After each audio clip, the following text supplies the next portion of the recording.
ఈరోజు శ్రీ వెంకటేశ్వర క్రియేషన్స్ కానీ దిల్రాజు ప్రొడక్షన్స్ కానీ దిల్రాజు గారి జర్నీ కానీ డెఫినెట్గా శిరీష్ గారితో కలిసే మనకు ఎప్పుడు మన ముందుకు వస్తూనే వచ్చింది. సో వారిద్దరికి వేదికపైకి ఆహ్వానం పలుకుతూ సో ముందుగా దిల్రాజు గారిని మాట్లాడవలసిందిగా రిక్వెస్ట్ చేస్తున్నాం. సార్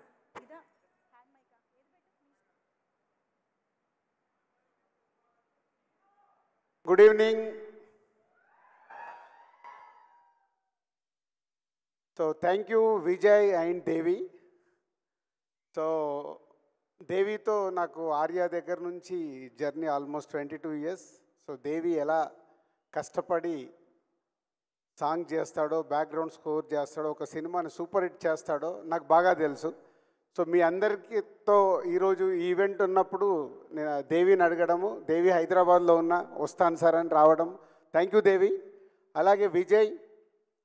సో వి నో ఇక్కడ చాలామందికి సినిమా ఫీల్డ్లోకి రావాలని మీ అందరికి ఉంది కాబట్టి ఆ కోరికతో ఇక్కడికి వచ్చారు. అలాగే చూసిన వ్యక్తి నేను దగ్గర నుంచి విజయ్ ఒక క్యారెక్టర్ ఆర్టిస్ట్గా అన్ని ఆఫీసులకు తిరిగి సో తన ఫొటోస్ ఇస్తే ఆడిషన్ చేసి చిన్న చిన్నవి చేస్తూ ఈరోజు కింగ్డమ్ క్రియేట్ చేయబోతున్నాడు. Thank you Vijay. అండ్ ముందుగా దిల్రాజు డ్రీమ్స్ కంటే ముందు మా జర్నీ ఎక్కడ స్టార్ట్ అయిందో, సో ఎందుకు దిల్రాజు డ్రీమ్స్ అనే థాట్ వచ్చిందో ఎక్స్ప్లెయిన్ చేసి తర్వాత విజయ్ చేతుల మీదుగా దేవి చేతుల మీదుగా వెబ్సైట్ లాంచ్ చేస్తాం. సో శ్రీ వెంకటేశ్వర క్రియేషన్స్ మేము ప్రొడ్యూసర్స్ అయినప్పుడు దిల్ తర్వాత అందరు కొత్త దర్శకుల్ని ఇంట్రడ్యూస్ చేస్తూ సినిమాలు చేస్తూ వాళ్ళు ఈరోజు తెలుగు ఫిలిం ఇండస్ట్రీలో ఉన్నతమైన ప్లేస్లలో ఉన్నారు మా దర్శకులందరూ. అలాగే మేము మా సంస్థని కొత్త దర్శకులతో పాటు చేస్తూ సూపర్ హిట్లు కొడుతూ ఈరోజు ఇక్కడ నిలబడ్డామంటే ప్రతి సినిమా ఒక్కొక్క అడుగుగా వేసుకుంటూ రావడం వల్లే 57 ఫిలిమ్స్ కంప్లీట్ అయ్యాయి శ్రీ వెంకటేశ్వర క్రియేషన్స్. సో నేను కానీ శిరీష్ కానీ ఒక స్క్రిప్ట్ ఫైనల్ నా దగ్గర ఫైనల్ అయిన తర్వాత నెక్స్ట్ శిరీష్ గారు విని దాన్ని ఎస్ బాగుంది బాగాలేదనే డిస్కషన్ చేసుకున్న తర్వాతనే ఒక స్క్రిప్ట్ ముందుకెళ్తుంది. అలాగే ఎడిటింగ్ రూమ్లో కూడా ప్రతి సినిమాని అలాగే అనాలిసిస్ చేసుకుంటూ చెకింగ్ చేసినప్పుడే ఆ సక్సెస్ వస్తుందని నమ్ముతూ ఇక్కడ వరకు 57 ఫిలిమ్స్ కంప్లీట్ చేయగలిగాం. దాని తర్వాత Harshit Ansitha next generation cinema ఫీల్డ్లోకి వస్తామన్నప్పుడు కొత్త దర్శకుల తర్వాత మాకు చాలా గ్యాప్ వచ్చేది. అంటే వాళ్ళకు మాకు యాక్సెస్ తగ్గిపోయి మేము బిజీ అయ్యి కొత్త దర్శకులు మమ్మల్ని అప్రోచ్ కావాలన్న ఆఫ్టర్ 2014 తర్వాత చాలా గ్యాప్ వచ్చింది కొత్త దర్శకులతో మాకు. అప్పుడే హర్షిత్ అన్సిత అంటే వాళ్ళు దిల్రాజు ప్రొడక్షన్ అని బలగంతో పాటు వేణుతో పాటు ఇంకా 3 సినిమాలు స్టార్ట్ చేసి 4 కొత్త దర్శకులను ఇంట్రడ్యూస్ చేశారు హర్షిత్ అన్సిత. సో దాని తర్వాత వాళ్ళు కూడా ఇప్పుడు కొత్త దర్శకులతో పాటు అన్ని రకాల సినిమాలు చేయాలి అని నెక్స్ట్ ఒక పెద్ద సెటప్లో కూడా సినిమాలు చేయాలని వాళ్ళు డెసిషన్ తీసుకున్నారు.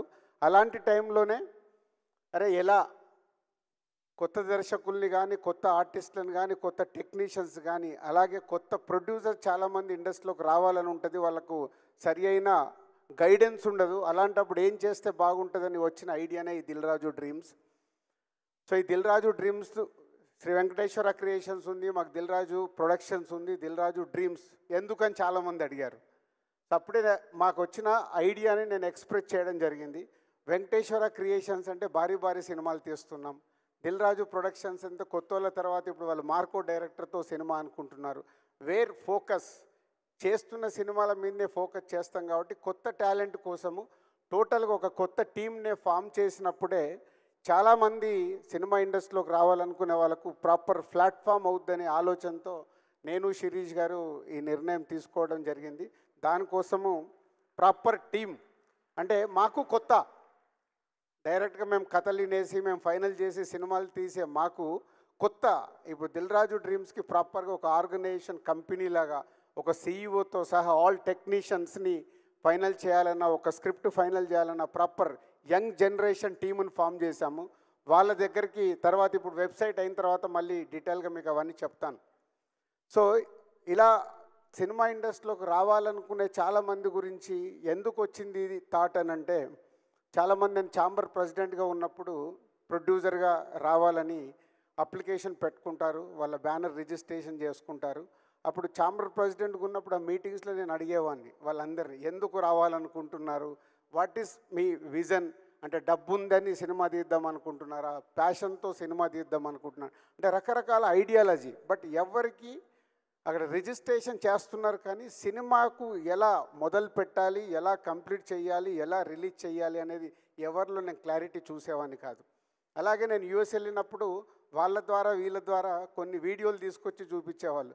సార్ కొంచెం మీరు టైం ఇవ్వండి, యూఎస్లో ఉన్న వాళ్ళు నేను చెప్పేది, సినిమా తీసాము, ఈ సినిమా వీడియో చూడండి, ఇది ఎలా రిలీజ్ చేయాలో మాకు తెలియట్లేదు, 3 కోట్లు పెట్టాము, 4 కోట్లు పెట్టాము. అంటే ఇదంతా సినిమా తీయడం ముఖ్యం కాదు, ఒక కథ దగ్గర నుంచి సినిమా కంప్లీట్ చేసి అది ఆడియన్స్ దగ్గరికి తీసుకెళ్ళడం అనేది నాట్ ఏ ఈజీ, చాలా బిగ్ టాస్క్ అది.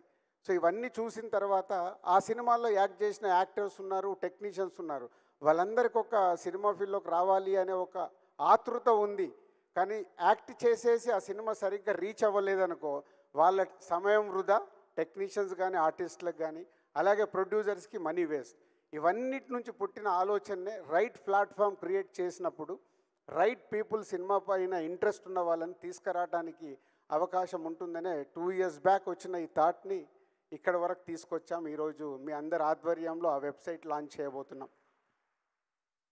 కానీ ఇప్పుడు ఇందాక మాట్లాడుతున్నారు, సినిమా అంటే ఇంతమంది ఇక్కడికి వచ్చారు, 10,000 ఆల్మోస్ట్ ఈవెంట్ కోసం ఎంట్రీస్ వస్తే ఈరోజు ఇలా 2,000 మంది వరకు మీరు ఇక్కడికి ఈవెంట్కి వచ్చారంటే మీ అందరిలో ఎంత సినిమా పైన ప్యాషన్ ఉంది, సినిమాలోకి రావాలని ఉంది అనేది అర్థమవుతుంది. పోతే ఒకటి అందరు గుర్తుపెట్టుకోండి, ఎస్ మేము 30 సంవత్సరాలు కష్టపడి ఒక డిస్ట్రిబ్యూటర్గా స్టార్ట్ అయ్యి మా కెరియర్ని అలా అలా అలా చేసుకుంటూ 30 years పట్టింది మేము ఇక్కడికి రావడానికి. మా బ్యానర్ పైన ఉన్న నమ్మకంతో, మాకున్న బ్రాండ్ పైన నమ్మకంతో మీరందరి వాళ్ళ సినిమా ఫీల్డ్లోకి రావాలనే ఆలోచనతో ఇక్కడికి వచ్చారు. అంటే మీకు ఒకటి చెప్పదలుచుకున్నాను, అంత ఈజీ కాదు. ఎందుకంటే 100 మంది దర్శకులు కావాలని ప్రయత్నం చేస్తారు, ఫిలిం నగర్లో 2కో 3కో అవకాశం వస్తుంది, మ్యాక్సిమం 5గురికి అవకాశం వస్తుంది. 95 మంది ఫైళ్ళు పట్టుకొని తిరుగుతారు కానీ వాళ్ళకి అవకాశం రాదు. ఎందుకంటే వాళ్ళ స్క్రిప్ట్ కావచ్చు, వాళ్ళ అప్రోచ్ కావచ్చు, వాళ్ళు చెప్పాలనుకున్నది రీచ్ అవ్వకపోవచ్చు. 3 to 5% అవకాశం వస్తే అందులో 4 ఫ్లాపులు తీస్తారు, ఒకరు హిట్ సినిమా తీయగలుగుతారు ఆ 4లో 5గురిలో. ఆ హిట్ తీసిన ఆయన కంటిన్యూ అవుతూనే ఫ్యూచర్లో మళ్ళీ ఆయనకు అవకాశం ఉంటుంది. అంటే ఎంత పర్సెంటేజ్ వచ్చింది, 1%. ఇది మీరు దృష్టిలో పెట్టుకోండి. అంటే ఇందాక ఒక అబ్బాయి తిరుపతి నుంచి వచ్చాను, అమ్మ నేను సాధించేసి వస్తాను అని ఇందాక మైక్లో మాట్లాడితే చూశాను. అంత పట్టుదల ఉండాలి. కానీ రేపు నువ్వు సక్సెస్ అవ్వకపోతే నీ వల్ల నీ ఫ్యామిలీ ఎఫెక్ట్ అవ్వకూడదు. అదే సినిమా. నేను సినిమా ఫీల్డ్లోకి వచ్చినప్పుడు నేను ఆటోమొబైల్ వ్యాపారంలో ఉన్నాను, శిరీష్ పైపుల వ్యాపారంలో ఉన్నాడు. మా లక్ష్మణ్ గారు మా పార్ట్నర్ అంతకుముందే ఆయన ఆటోమొబైల్లో ఉన్నారు. మేము సినిమా ఫీల్డ్లో సక్సెస్ అయ్యే వరకు మా బిజినెస్లు మేము వదులుకోలేదు. ఎందుకంటే ఇక్కడ ఫెయిల్ అవుతే మళ్ళీ వెనకకి వెళ్ళిపోదాం. నిజంగా ఫెయిల్ అయ్యాం, 2 years స్ట్రగుల్ పడ్డాం. ఎంత స్ట్రగుల్ పడ్డా అది వదలకుండా, సాధించే వరకు వదలకుండా, ఆ బిజినెస్ను వదులుకోకుండా సాధించాం.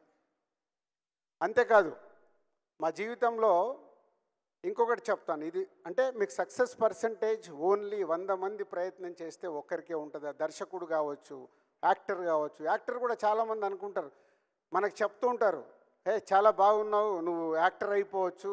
4 ఫ్రెండ్స్ మధ్యలో ఉన్నప్పుడు అరే నువ్వు కామెడీ బాగా చేస్తున్నావురా, నువ్వు ఈజీగా సినిమా ఇండస్ట్రీలోకి వెళ్ళిపోవచ్చు అని ఇలా ఎంకరేజ్ చేస్తారు స్నేహితులు కాబట్టి. కానీ మనలో అది రియాలిటీగా మనం వెళ్ళి దాన్ని సాధించగలుగుతామా లేదా అనేది మీకు తెలియాలి. తెలిసే వరకు అప్పటి వరకు మీరు చేస్తున్న వృత్తిని మట్టుకు వదులుకోకండి. దీనికోసం మీ వృత్తిని వదులుకుంటే అది మీ కుటుంబాలకు ఎఫెక్ట్ అవుతుంది. సినిమా అనేది అట్రాక్షన్, సినిమా అనేది మనకు అలా అట్రాక్షన్లో లాగుతూ ఉంటుంది. మీ జీవితాల మీద అది ఇంపాక్ట్ పడకుండా చూసుకుంటూ సినిమా పైన ప్యాషన్ ఉన్నప్పుడు దీంట్లో పెట్టి ఎప్పుడైతే సక్సెస్ అవ్వబోతున్నారో అప్పుడు మీరు 24 గంటలు కష్టపడాలి. 24 గంటలు కష్టపడితే మా సంస్థలో వచ్చినట్టు మేము కానీ, ఒక విజయ్ దేవరకొండ, ఒక దేవిశ్రీ ప్రసాద్, ఒక రవితేజ, ఒక నాని, వీళ్ళందరూ ఇండిపెండెంట్గా సక్సెస్ అయ్యి వాళ్ళ తెలుగు సినిమా ఇండస్ట్రీలో ఉన్నత శిఖరాల్లో ఉన్నారు. పాత జనరేషన్లో రజనీకాంత్ గారు కానీ, చిరంజీవి గారు కానీ, వాళ్ళు ఎక్కడికెళ్ళి వచ్చారు. కానీ వాళ్ళు అంత హార్డ్ వర్క్ చేశారు. సినిమా అంటే అంత హార్డ్ వర్క్. వేరే పనులలో చేస్తాం, 8 గంటల డ్యూటీ ఉంటుంది, మ్యాక్సిమం 9 గంటలకు ఆఫీస్కి వెళ్తే 5 గంటలకు వచ్చేస్తారు. ఇందాక అనిల్ రావిపూడి అన్నాడు చూడు, దిల్ రాజు కాదు రన్నింగ్ రాజు పెట్టాలని. ఎప్పుడు ఆలోచన 5 గంటలకు లేచిన నుంచి ఏం చేయాలి, ఎలా జరుగుతున్న సినిమాని ఎలా సక్సెస్ చేయాలి, అలా ఉంది కాబట్టి ఈ 30 ఇయర్స్లో మేము ఇక్కడ ఉండగలిగాం.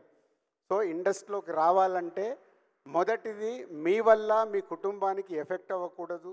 2, ఇక్కడికి వచ్చిన తర్వాత మీరు సక్సెస్ దగ్గరికి రీచ్ అవ్వాలంటే 24 గంటలు సినిమా సినిమా సినిమా సినిమా అంటేనే సక్సెస్ అవుతారు.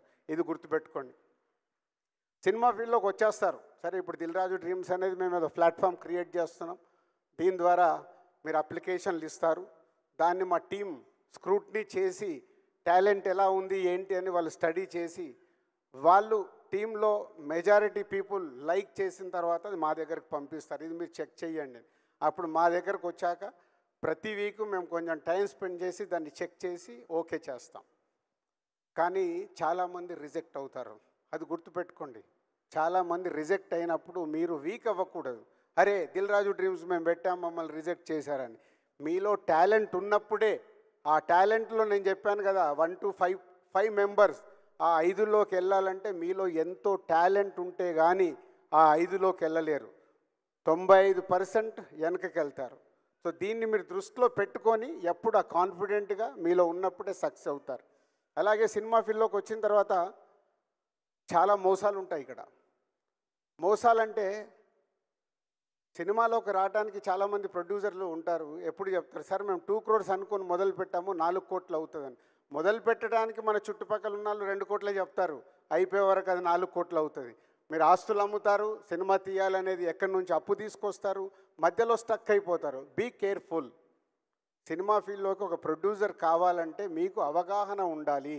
అందుకే ఈ దిల్ రాజు డ్రీమ్స్లో ఫస్ట్ టైం ఒక ప్రొడ్యూసర్ కాలం కూడా పెడుతున్నాం. ప్రొడ్యూస్ కావాలన్న వాళ్ళు కూడా కనెక్ట్ అయ్యి రియాలిటీ, ఆ సినిమాకి నిజంగా మార్కెట్ అవుద్దా, ఎంత బడ్జెట్ అవుద్ది ఏంటి, మొత్తం మా టీం అనాలిసిస్ చేసి చెప్తారు. ఫైనల్గా మా దగ్గరకు వచ్చినప్పుడు మేము చెప్తాం దాన్ని. నేను ఇందాక చెప్పాను, సినిమా ఫీల్డ్లోకి వచ్చినప్పుడు ఒకటి జరుగుతుంది. మా లైఫ్లో జరిగిన ఒక ఇన్సిడెంట్ చెప్పాలి. కానీ ఆ రోజు మేము చాలా తెలివిగా యూటర్న్ చేసుకొని ముందుకెళ్ళాం కాబట్టి సక్సెస్ అయ్యాం.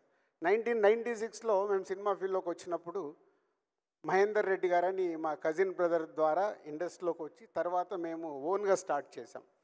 ఓన్గా స్టార్ట్ చేసినప్పుడు ఒక సినిమా కొందామని ఒక ప్రొడ్యూసర్ని డైరెక్టర్ అప్రోచ్ అయ్యి సినిమా కొన్నాం నైజాం ఏరియాకి. కొంటే వాళ్ళ సినిమా ఓపెనింగ్ రోజు నన్ను, మా శిరీష్ గారు, లక్ష్మణ్ గారు అన్న ముగ్గురం కలిసి వెళ్తే, సార్ మీరు చాలా బాగున్నారు, మీరు యాక్ట్ చేస్తారా అన్నారు. ఒకసారి ఇలా చూసుకొని, అంటే ఏం చెయ్యాలండి అన్న.